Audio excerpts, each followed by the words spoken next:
Hello. Hello. Hello.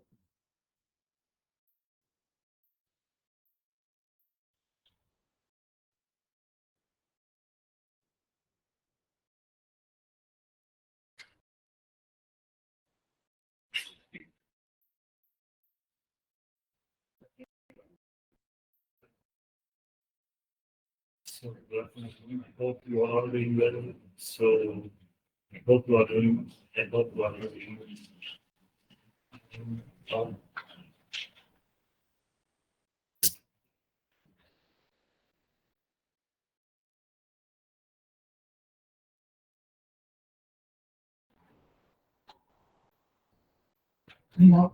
Good afternoon, everyone. Thank you for joining.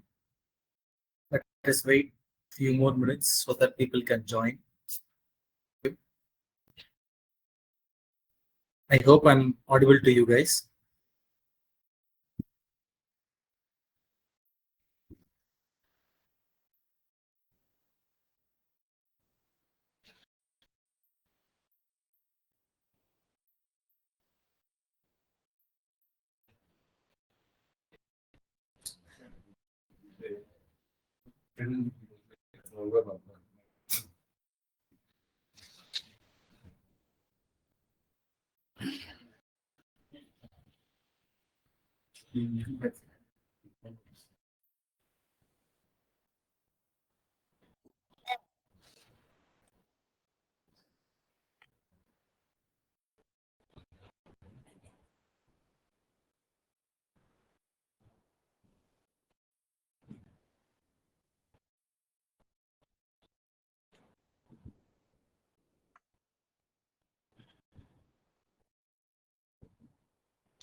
Thank you, ma'am, for joining.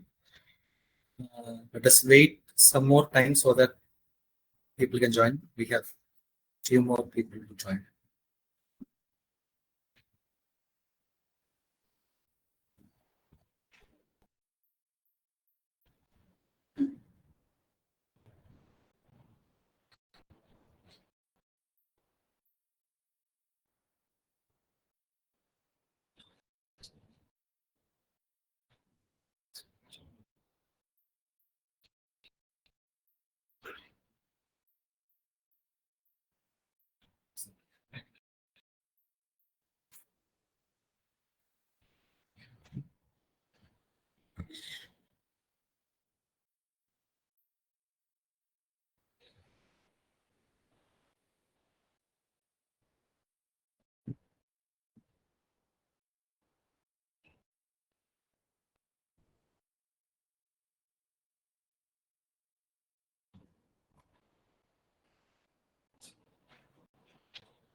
Good afternoon, everyone. I am very much excited to welcome you all to today's session. We are here to deep dive into some of the most important updates from Union Budget 2025, covering GST, income tax, TDS. All these are crucial topics for staying ahead in this today's financial landscape. I'm very much delighted to introduce our speakers today, CA Swata ji, our Director of Metrics Advisory Services, whose expertise and leadership has been guiding us throughout the years, and our young and dynamic CA Chaitanya Kumar, known for synergy and sharp insights. Get ready for today's session. where we'll be giving you valuable insights and practical information on income tax, GST, and TDS. I welcome Mr. C.A. Chaitanya Kumar to start with income tax rates. Yes, over to you, ma'am. Thank you, Avakash, for your wonderful introduction. Once again, I welcome all the participants here for this first webinar on budget 2025. Am I audible? Am I audible? Yes, ma'am. Yeah. Okay. Yeah. I welcome all the participants for joining for this budget 2025 updates webinar. So every month, Coral Metrics has decided to conduct a webinar for the purpose of enhancing knowledge for all our clients and all our friends and clients and others. So I request all of you to join every fourth Saturday of every month. And with respect to the budget, this year budget is something special, I should say, because on two grounds. One is that this is the 8th consecutive budget by our Honorable Finance Minister Nirmala Sitharaman Madam. Second, this is one of the shortest budgets. The first budget when she presented, it ran for about 2 hours and 40 minutes, whereas this time she could conclude it within 40 minutes. But at the same time, it was very, very attractive for two reasons. One is that she has focused more on Viksit Bharat, which is she has the hope for India's prosperity and the leadership skills that we have in India towards the startup. Second is that a lot of incentives have been given for middle class people because this was a long wait from this segment. So on these things, the budget has been made very special. So with this background, I would like to introduce our Chaitanya, who's specializing in direct taxes. And to support him, we have Vamsi also to elaborate on the tedious aspect of budget amendments.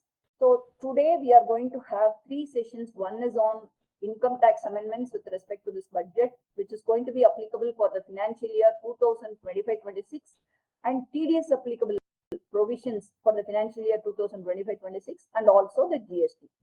So with this brief introduction, I welcome Chaitanya once again to take over the proceedings on GST updates. Thank you, ma'am. Thank you. And good afternoon, everyone. I extended a warm welcome to all of you in this insightful webinar of you on budget 2025 and its income tax updates and key changes. The latest budget has brought a significant and tax reliefs and reform benefiting both individual taxpayers and business. Today, we will break down the key updates on headwise changes and the impact on taxpayer. Let's start with some of the biggest highlights in this year, budget 2025.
So in Finance Bill 2025, they have made changes in the on income tax, and I'm going to explain on key updates what and all they brought in the proposed budget. It's applicable from 25-26. So I'm covering on head by head, so it will be useful to every taxpayer and businessman.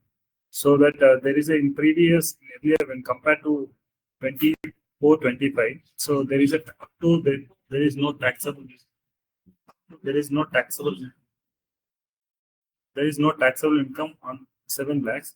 Now in the recent budget, they proposed to increase up to 12 lakhs. There is no tax. For individual taxpayers, they increased to 12,75,000. It includes the standard deductions. So who are earning the salary 12,75,000 from 25-26, not required to pay any tax. So he will not liable to pay. He will not come under the income tax category. And whose salary is 24 lakhs when compared to 24-25, when compared to, he can save the tax benefit around 1,10,000. So I will give you the brief example how he will save the tax of 1,10,000. So for example, if you are getting a salary of 24 lakhs, includes standard deductions, 24,75,000.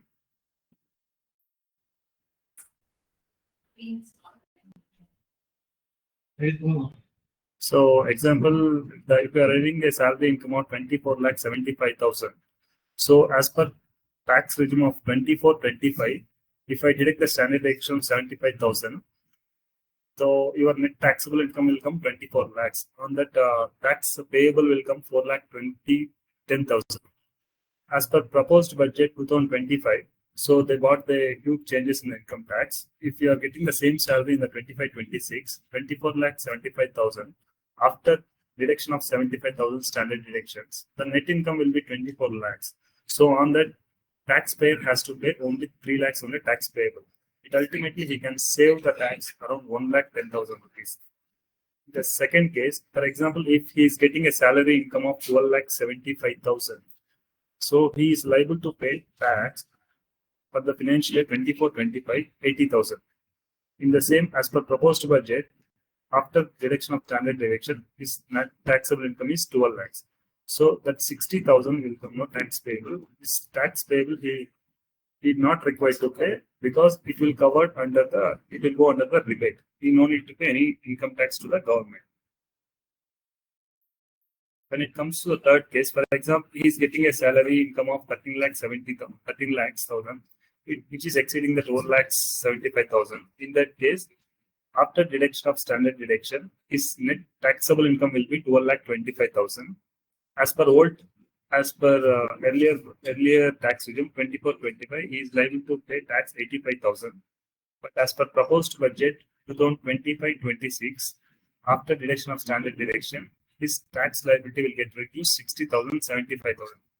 So only the tax relief will come. Taxable income is below 12 lakhs, and in case of salary person 12,75,000.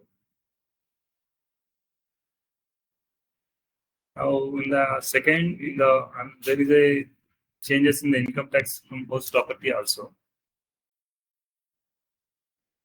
So tax pay in earlier there is some restrictions on the self-occupied properties. Only a taxpayer can show the one property can show as a self-occupied property, and second property there are some restrictions. So in this budget they remove all restrictions. No need to declare 2 properties rental income.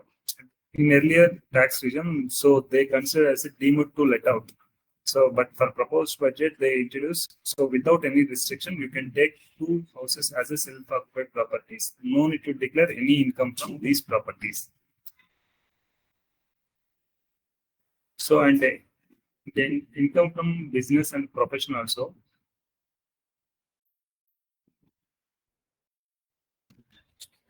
And income from business and profession also, there are some changes in the business or profession. Previously, for trust, the registration will be they are sanctioning on provisional basis, and after that they need to apply for final registration for taking 12-year registration. So now in the proposed budget, this one also they increase instead of 5 registration, it was 5 years, and so they extended the registration 5 years to 10 years. After 10 years only, we need to apply for renewal. And there are so many exemptions also. The exemptions on withdrawal of the national savings scheme.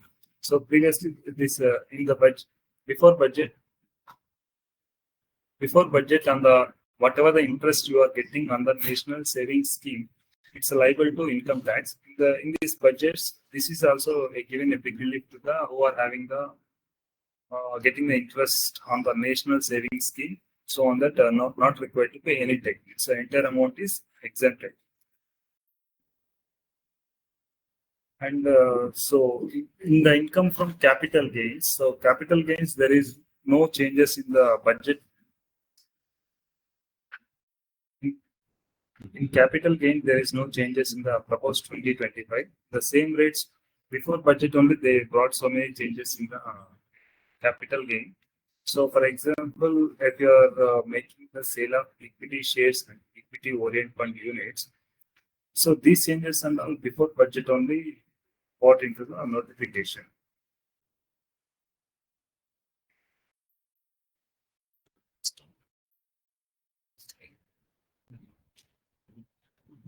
So there are in the capital gain also we can divide in the only two ways. So sale of equity and equity foreign units. So sale of other than equity. So other than equity, it will cover everything. It's like a building sale, land sale. So what and all capital assets, those and all it will come under the other than capital assets. So in case of long-term capital gain, so straight away it's a flat rate is applicable, 12.5%. Earlier it was at 10%. So now in the before budget they increased this taxable 12.5%, and this tax previously this long-term capital gain exemption also previously it was 1 lakh it's there. Now they increased to 1,95,000. Short-term capital gain on the equity shares and the equity orient fund units also it's a 15%. So in case of sale of other than equity shares, for example, like building, land sale, those and all, in case of a long-term capital gain, it will applicable to 12.5%. And short-term capital gain at the slab rates only, it's respect to slab rates will applicable. So as the taxpayer can choose another tax regime also because this is a flat rate 12.5% without indexation. We can choose with indexation also, provided that the tax rate will be on land, it's at 20%. So we need to calculate the whichever is beneficial. So in case the property is purchased on or after 23 June 2024, then 20% rate will not applicable. It's concession rate.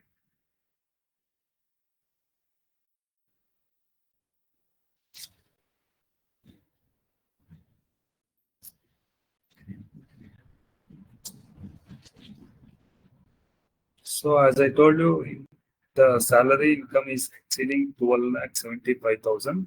Taxpayer has to pay the tax. If he's earning the salary income up to 12,75,000, tax will come. So that taxpayer is not required to pay. It will go under the rebate under section 87A. He is not liable to pay any income tax. And for senior citizen also, they bought a change. So earlier the standard deduction was 50,000. So whatever he is earning the interest on savings, it may be a fixed or it may be a savings interest. So later he will get the 50,000 of standard deduction. So they were given the relief to the senior citizens also, 50,000 to 1 lakh. So it's a per year. So not required to pay on this 1 lakh. And rent also previously, so 2,40,000. Who are now paying the rent over and above 2,40,000, they need to deduct the TDS. This threshold limit has increased in the budget 2025. It's a 50,000 per month. It means around 6 lakhs per year. It's not required to deduct any TDS. He can remit the entire amount to the person.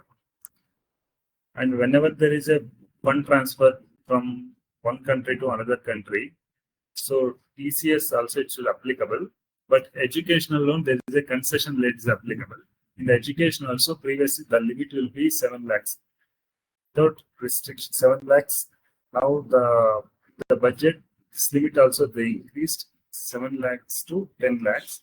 So you can remit 7 lakhs to 10 lakhs without considering the TCS effect. So directly we can remit. There is no restriction on the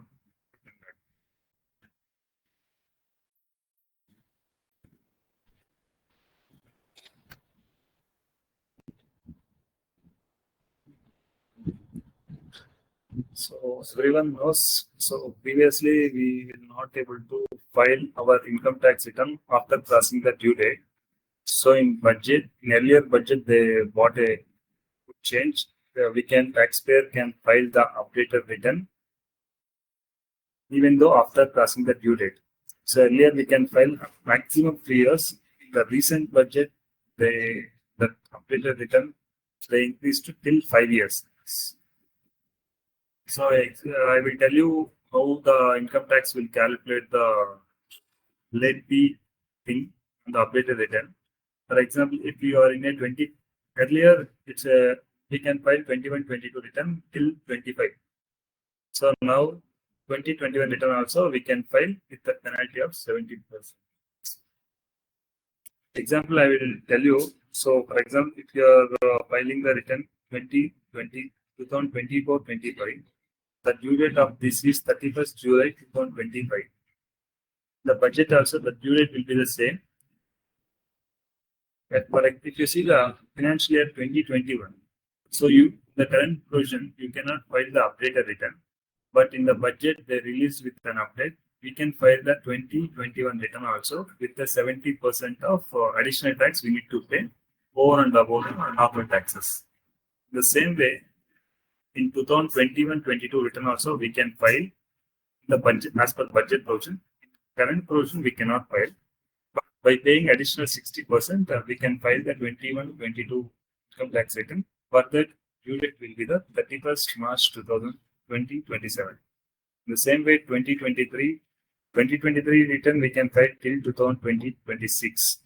Now also we can file with the additional tax of 50%. But as per budget provision, we can file till 28. They increase around 2 years. This is the due date of the 22-23.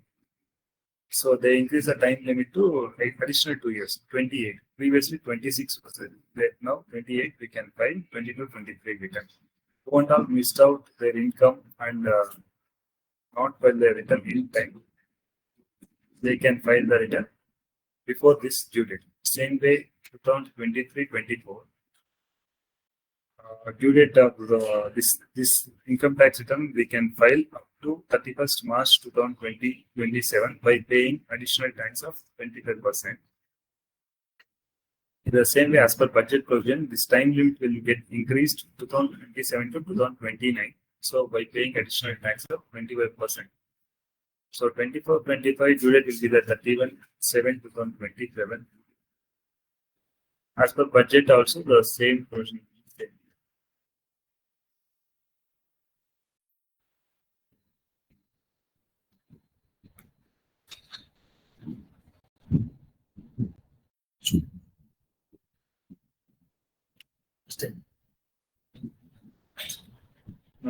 If you go to salary,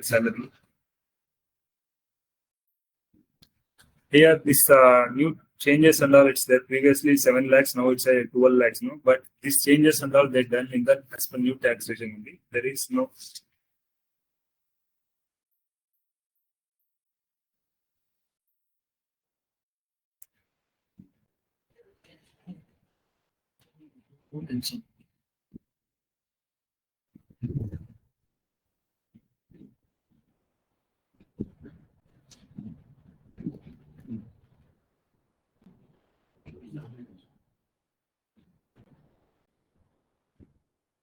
Excuse me.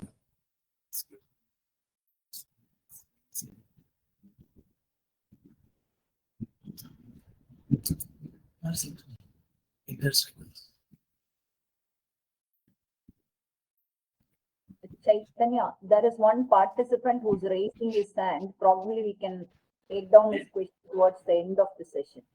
Sure. Sir, please reserve your question. We'll be handling it towards the end. Actually, the changes and all they done in the new tax regime only. There is no changes in the as per old regime. As per new regime, we cannot claim the deductions. In old regime only, we can claim this LIC, tuition fee, those things and all eligible. As per new tax regime, they will not allow any deductions. They will levy the concession rate on the taxable income. So this point taxpayer has to remember while filing the income tax return. So I will give to my colleague once about the TDS and the rate of changes in the which are all applicable for 25-26.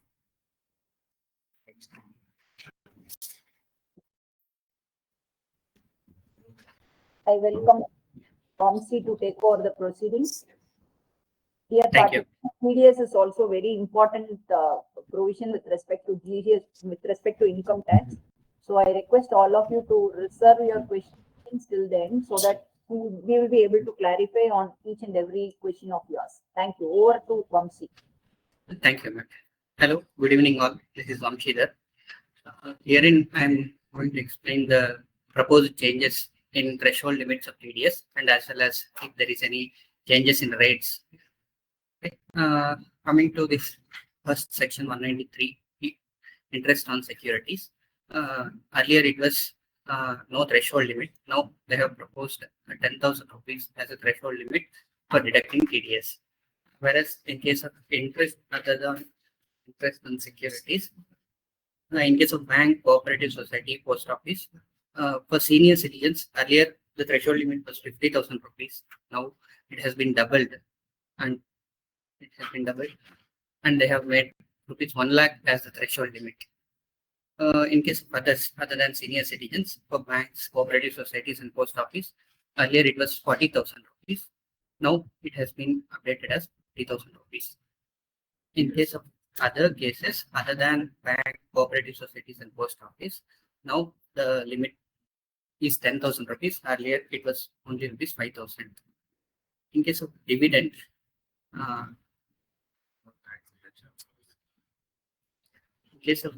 earlier the threshold limit was rupees 5,000. Now the threshold limit has been increased to rupees 10,000. In case of income from mutual fund units, earlier the threshold limit was only rupees 5,000. Now the threshold limit has been increased to 10,000 rupees.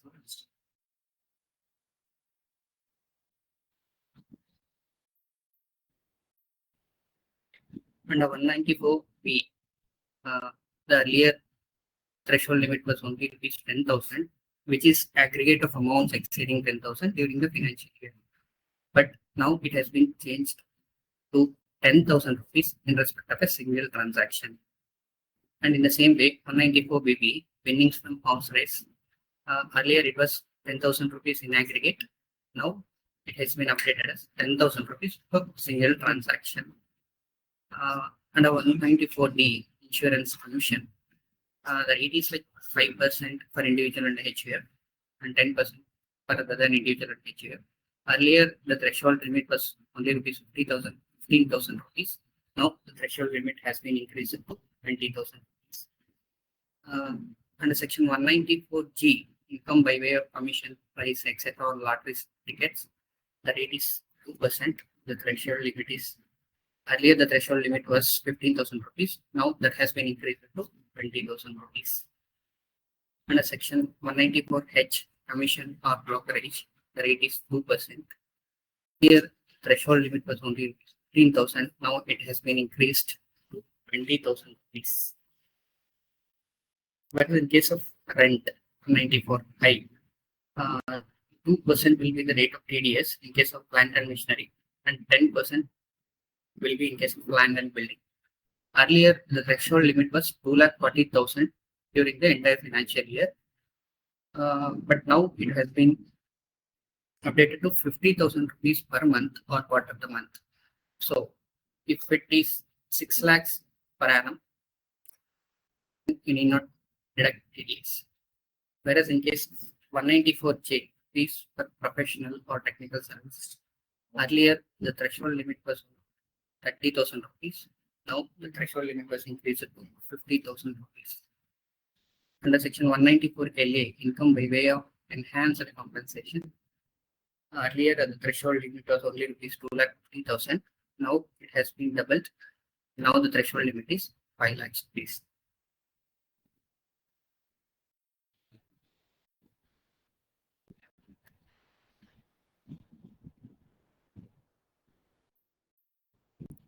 under section 194 LBC, income in respect of investment and securitization trust.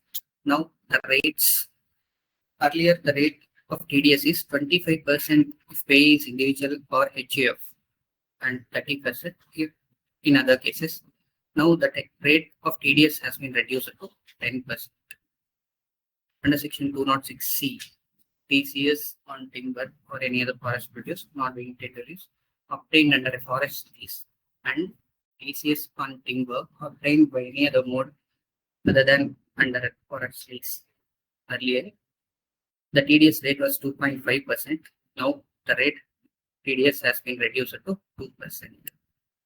Under section 206C, remittance under LRS overseas tour program package. Earlier, the threshold limit was only rupees 7 lakhs. Now, after budget, the limit has been increased to 10 lakhs. So, till 10 lakh rupees, remittance can be done under 206C.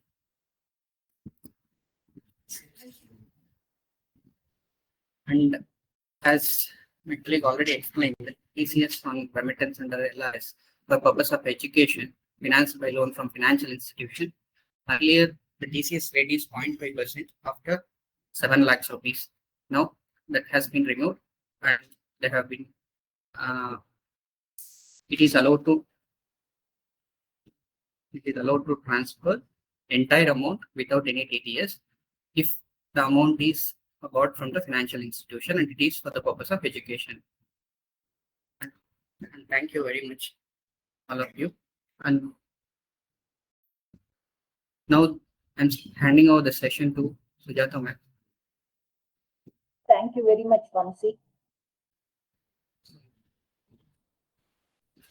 You can stop sharing. Yeah.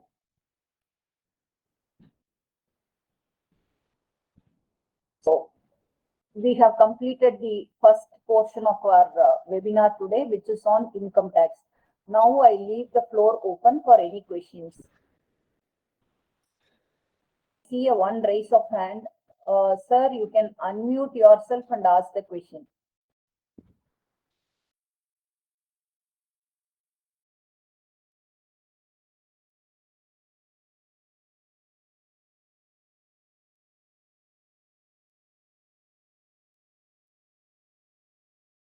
All right. So if I have to summarize the entire finance budget for 2025 with respect to income tax perspective, with respect to salary, there has been substantial increase in the exemption limit and the structure, like the threshold limits as well. This was a long pending from since the last change happened in the year 2021. And then they came out with the new scheme, old scheme. So this is a very welcoming change with respect to the salary for middle class segment of people. So then when it comes to the income from house property, this is also one of the very important things. There are exemption has been given for 2 properties. It means that if you have a 2 self-occupied property, one you can have as show it as a self-occupied property, and the other house which is there in your name can also need not be shown or reported as a deemed let out. So this is also one of the important change which was expected for a long time, because it's very common to own 2 houses in the current scenario. So the government has realized that and made this amendment. And when it comes to capital gains, there are a lot of changes have been made in the interim budget. So that's the reason why we do not see any change, very less change with respect to securities. Apart from that, not much change has been done in the capital gain part of it. When it comes to interest income from other source, there are changes have been made in the threshold limit as well as in the rate of TDS. So this is going to help a lot of senior citizens. So this is the sum and substance of changes that have been done with respect to the direct tax. Now let's move on to the GST portion of it. As far as GST is concerned, we all know that it is an indirect tax. If you look at in the past budget, say 2000, before introduction of GST, all the indirect tax amendments used to take effect immediately. Say, for example, any rate change with respect to any product, It can be a car, or it can be a petrol, or it can be any other product for that matter. During the service tax times or VAT times, the effect used to take immediately. So after the budget is announced, immediate effect used to take place. Whereas if you see in the current proposition, there is a major shift in the thinking of the government because of introduction of GST. The reason being, when GST was introduced, GST Council was also given very key role to play in terms of suggestion and any amendment with respect to GST. So because of that reason, unless and until the recommendations are proposed by group of ministers to GST Council and GST Council's chairman approves, that amendment cannot be passed in the parliament. So that's the reason why the GST Council takes predominance over the budget in terms of GST amendments. So this 55th GST Council meeting last time when it was held, lot of amendments were discussed, and after that, whatever changes with respect to rate or any immediate attention was done through notifications. The changes that could not be addressed because of majority approval or which requires the parliament approval or bill needs to be passed, only those set of amendments were proposed in the budget. So these amendments were already discussed, already known to public, already given for public consultation as well. So whatever amendments were proposed in the 55th GST Council, majority of them have been tabled in the Finance Bill 2025. So once the bill is tabled, later it gets passed as an act. So now let's move on to the amendments with respect to GST. I'm just sharing the screen for of all of you. Just confirm if it is not visible.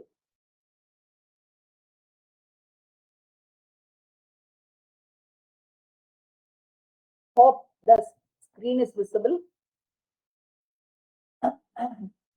So in next 20 minutes, we are going to discuss about the major amendments that have taken place in GST after the 55th GST Council meeting and the Budget 2025 bill.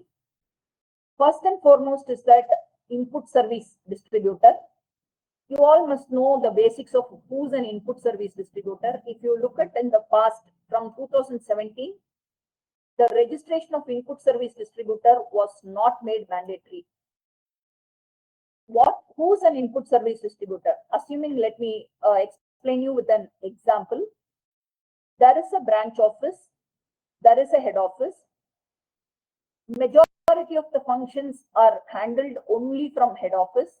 Branch office acts as a marketing office. It means that there is no sale or majority of operations are not handled by the branch.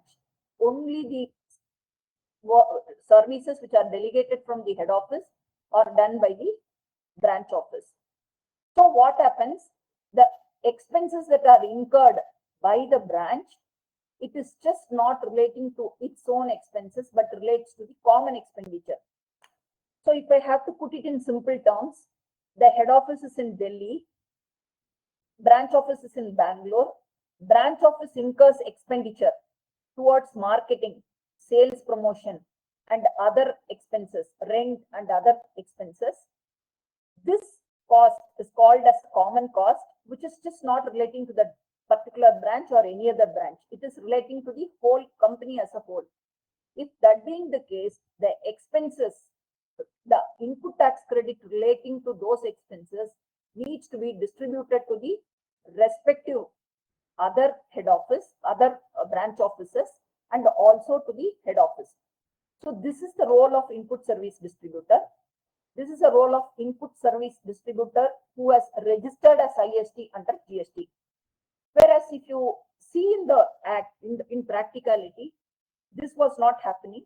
So some of them were registered as input service distributor, or some of them were not distributing the input tax credit, and the suppliers were also directly billing the head office. Say for example, if any marketing expenses is incurred by the branch, instead of sending the expense bill to the branch, the supplier was directly sending the bill to the head office. So because of which the supplier had to charge IGST as per the place of supply provisions. So what's wrong in doing such way of mechanism of doing such way is that the states were losing its revenue. Whenever there is a IGST is charged, the first the input tax credit goes to the central. Later on, it gets distributed to the state. Because of which the state government revenue was getting delayed. Many of them were doing cross charge in the sense the head of the branch office will have to bill the head office once the expenditure was incurred. So this was some of the various methods through which the tax was getting distributed.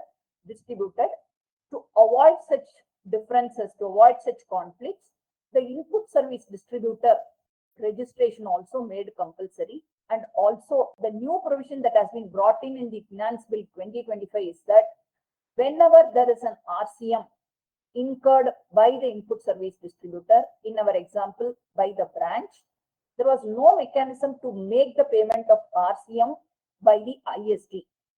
Whereas now they have amended the provision relating to IST as well as the form also. The form for filing input service distributor is GSTR 6.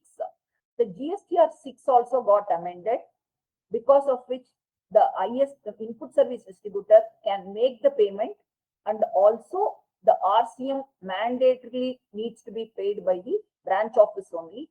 No longer it can be paid by the head office. So this is one of the key important provisions with respect to IST. Next comes the time of supply for vouchers.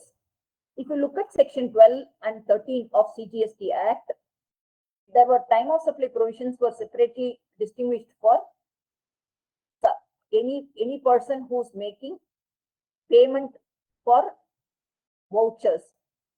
Let me give you an example. I have Kalyan Jewellers vouchers. Somebody has gifted to me.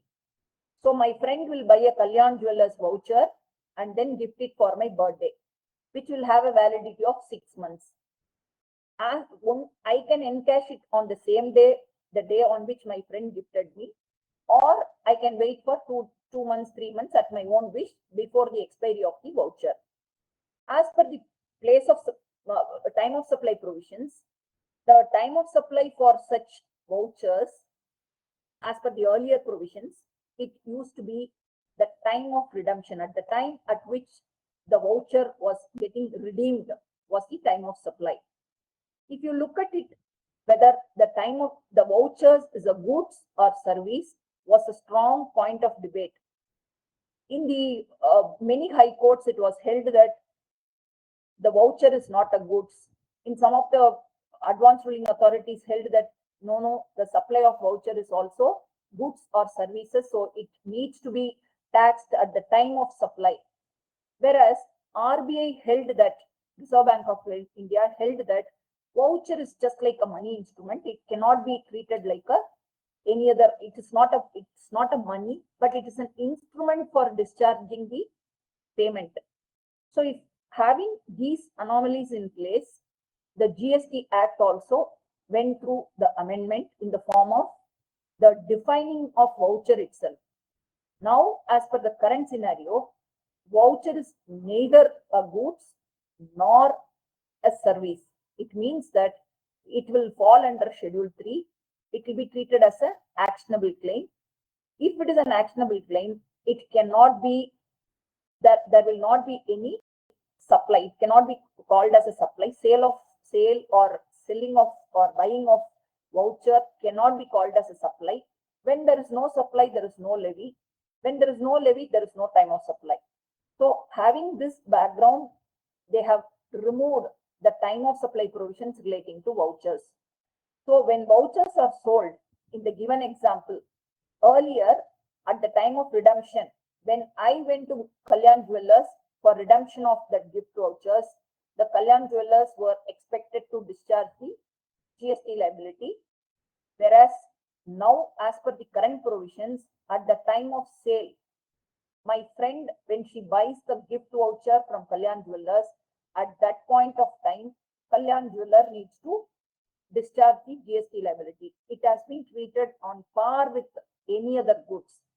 Secondly, it is at the time of trading, whenever there is a trading of voucher happens, there will not be any tax because it is neither goods nor supply of services.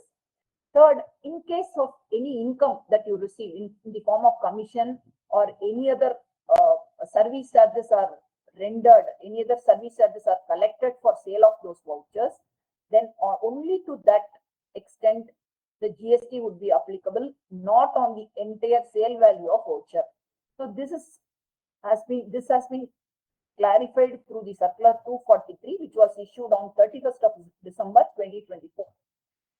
Then when it comes to the third amendment in the GST, this is a very long story.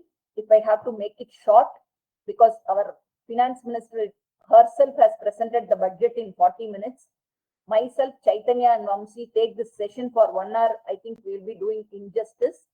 So let me make this story short. When it comes to amendment of section 17(5)(d), there is a provision in the GST Act, CGST Act, something called as blocked credit. Whenever there is a credit relating to immobile property, expenditure relating to immobile property, then that credit cannot be availed. So there was a famous landmark decision in the case of safari retreats. So this is an age-old, about 5 years this litigation was going on before the High Court of Odisha, saying that there was a company called Safari Retreat. They were holding a property. They were constructing the property for a mall. Once the mall was constructed, they were letting out the mall for business purposes.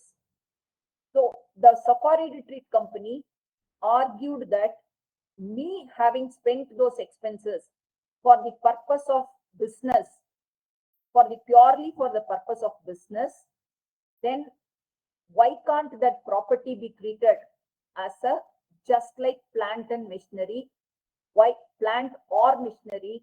Why should it fall under section 17(5)(b)? It may be an immobile property, it may not be an immobile property, but if you look at the function of that property, it is purely used for furtherance of business. So the company should be very much be eligible for input tax credit. So this was the contention before the Odisha High Court. Odisha High Court also held that yes, it appears to be plant and machinery.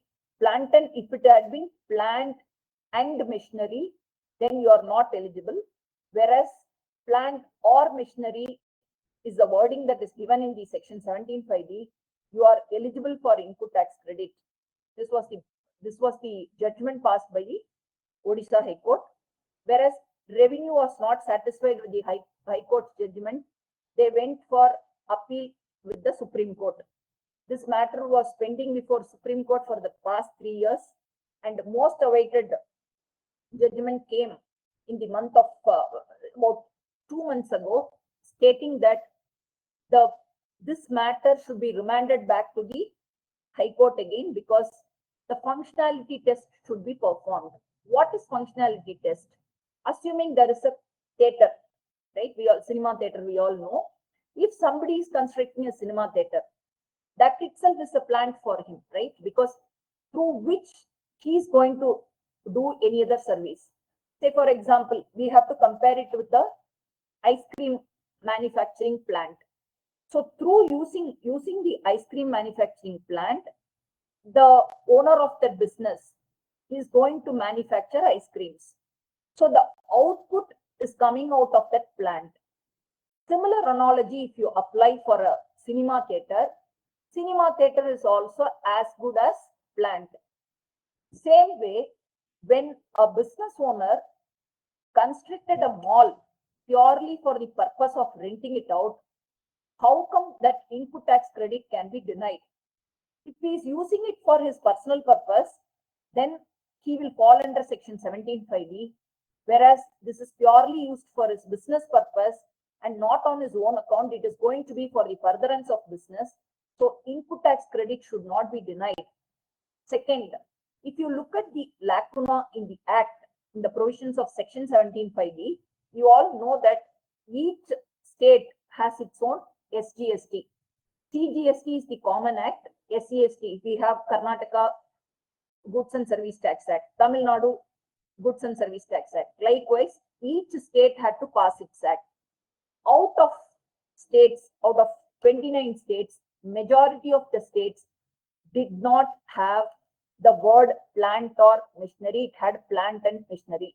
It means that in some of the states there was a clerical error by the government at the time of, say, enactment of the bill or act. So because of the error, instead of having plant or machinery, it was made as plant and machinery. So it was purely the government error. It is nothing to do with the assessee's interpretation. Because of their error, the assessee was eligible to claim the input tax credit. This was the fact which came out after the judgment. Whereas the High Court, Supreme Court remanded the matter back to the High Court. The matter was again put to dispute. But having said that, the Safari Retreat was rejoicing because of the simple reason that they were allowed to take the input tax credit. Now came the problem. The government realized that there was an error in the law. Then the secretary came out in the press release, publicly announced that we apologize for the mistake, clerical error that happened in the act. It should have been plant and machinery, whereas wrongly it was typed as plant or machinery. So it is our error. So it was publicly confessed. Because of this reason, the government, to avoid passing on the benefit of input tax credit, retrospectively they amended the section 17(5)(d) as instead of plant or machinery to plant and machinery. Because of the word plant and machinery, this is a strict interpretation. Unless and until it fulfills the plant as well as machinery definition, the mall, that is the constructed building, the immobile property, will not fit into the definition of plant and machinery. So he was not eligible. The person, whoever availed in the last 7 years, 8 years, whoever availed the input tax credit had no option but to reverse at this point along with the interest. So this is the major amendment which was much spoke about after the 55th GST Council meeting. So in the GST, we find that there are a lot of retrospective amendments are happening. So this is being the law of the land. As taxpayers, we have to be very careful in following the law, as well as whenever there are certain amendments are coming up, we have to make note of it. Next comes the invoice management system. We all know that now the recently introduced invoice management IMS system has come in. What is IMS? If you log into your portal, say the supplier, what he does, supplier means the seller updates his GST return by filling up all the invoices, whatever he raised during the previous month. Say we are in the month of February, on or before 11 or 13th, whatever may be the date, he uploads all the invoices relating to the month of January before the due date by filling up all the particulars of invoice number, amount, GST, and the supplier and the recipient, buyer's name. All the details are filled up and filed through GSTR1. Once the GSTR1 is filed, it gets reflected in GSTR2B of the buyer. During the intermittent process, there is something called as invoice management system, through which the buyer gets to see what the seller has uploaded.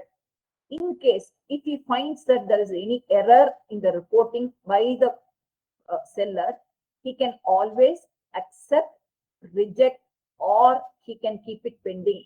Why does he reject? If the data reported by the seller is wrong in terms of rate or in terms of value, he can reject it. He can accept if everything is correct. Whatever he purchased, all the other records are showing correctly, then he can accept. If he has not received goods or there is some discrepancy, or if he's unable to decide for various reasons, he can always put it as defer. If he does not do any action, accept, reject, or defer, then it amounts to deemed acceptance. So this was introduced in the invoice management system. This is the background of invoice management system. But having said this, it was a feature which was enabled in the GSTN portal. You all know that GSTN portal cannot dictate the law. It has to be in the GST provisions in the Act, as well as it has to be, you have to find a place in the rules also. So for that, they have made this amendment in the form of rules and provisions in the Act they have introduced. So why they have introduced? Because this is going to reduce lot of litigations. But one major thing what I can see is that, assuming I am the supplier, I can be a supplier of goods or supplier of service. I can be anything.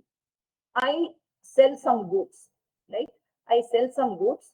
It will appear in buyer's GSTR 2B, right? He will be taking the input tax credit.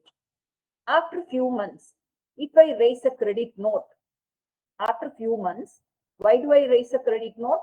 There should be for some reason for raising the credit note. Either the buyer should return the goods, number one. In case of services, if he is not satisfied with the services of the rendering of services, then in such case also, he will be, if there is any deficiency in service, then also he will not pay. I am forced to raise a credit note. So credit note can be initiated only by the supplier of goods or supplier of services, not by the recipient. So now what is happening once this invoice management system is introduced, once I have paid the taxes by filing my GSTR 1 and GSTR 3B, because whatever I report in the supplier reports in the GSTR 1 will get auto-populated in the GSTR 3B. Whereas if I raise the credit note, then obviously the GSTR 3B liability will also come down. To reduce the liability, there is every possibility that the supplier can misuse the system. To prevent this, they have come out with this invoice management system. Second thing is that in case after taking the input tax credit, if the supplier does not pay the taxes as per the recent litigations that are going on, the department is collecting that money from the recipient, that means from the buyer. So buyer is put to hardship, not only paying to the seller. First time he has already paid the entire amount to the seller. Because the seller has not filed the returns, he ends up paying once again to the department, because the seller has not paid the taxes to the government. It is not appearing in his 2B. He is not able to take the input tax credit in the while filing his GSTR 3B. There also he loses. Mistakenly, if he had taken, then I'm talking about 2-3 years ago, because before introduction of 2B, 2A was there. So what the supplier used to do, he used to file only the GSTR 1, not the 3B. So it will appear in 2A. From 2A, relying on the 2A, GSTR 2A, the buyer of the goods used to take the input tax credit in the GSTR 3B. Later on, when the scrutiny comes from the department, he had to pay the taxes along with interest. To avoid this, a transparent and well-governed, self-controlled, auto-populated invoice management system was introduced. This is in place since October 2024. So this has been popularized. Now it is functional. Then the government has come out with the changes, corresponding amendments in the rules as well as in the act. So now next change, if I have to say, amendment in the GSTR 3B. Now the GSTR 3B can be filed only after generation of 2B. 2B needs to be preceded by IMS. So if you going forward, this is going to be completely self-generated, auto-populated return. All we have to do is file GSTR1. If you file GSTR1, then the same thing is going to get auto-populated in the GSTR3B. GSTR3B can be filed only after downloading of GSTR2B. It means that before filing the return, downloading and looking at GSTR2B as well as IMS is going to be mandatory. So it is going to be completely self-driven mechanism.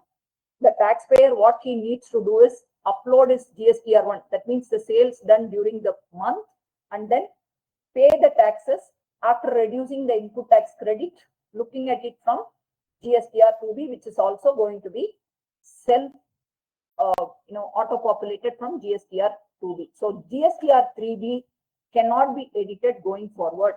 All the fields will get frozen. GSTR3B is going to be just a payment.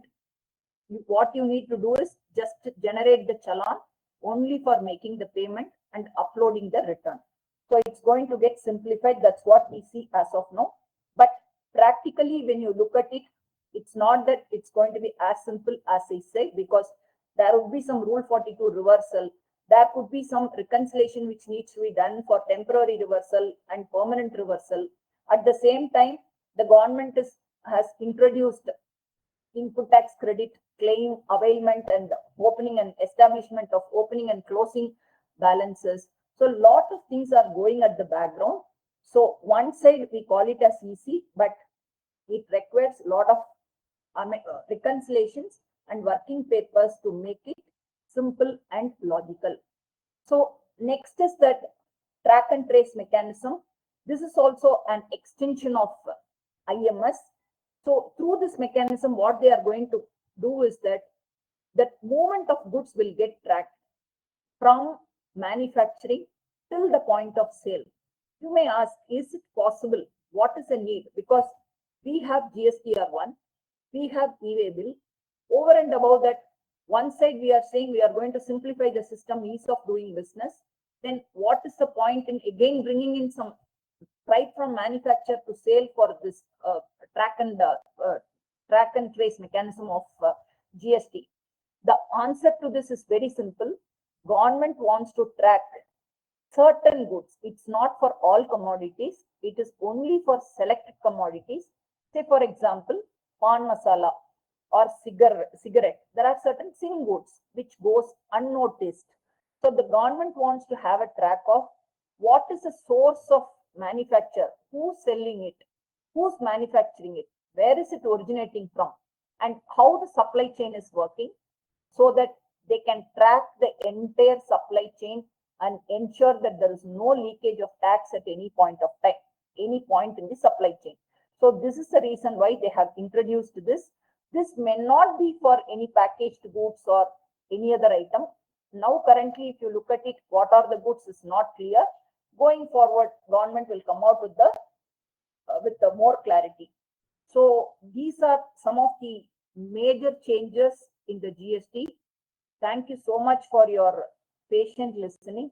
Now I leave the floor open for any question and answers.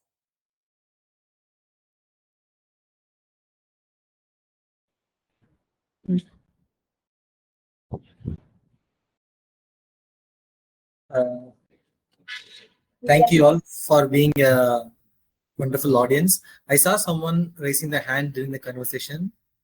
Mr. Vallesh, I think so. Mr. Vallesh, are you here? No, I think Mr. Vallesh is not here. Okay. I know it's been more than an hour. If anyone wants to have any questions, and please raise your hand. I will open the floors for you.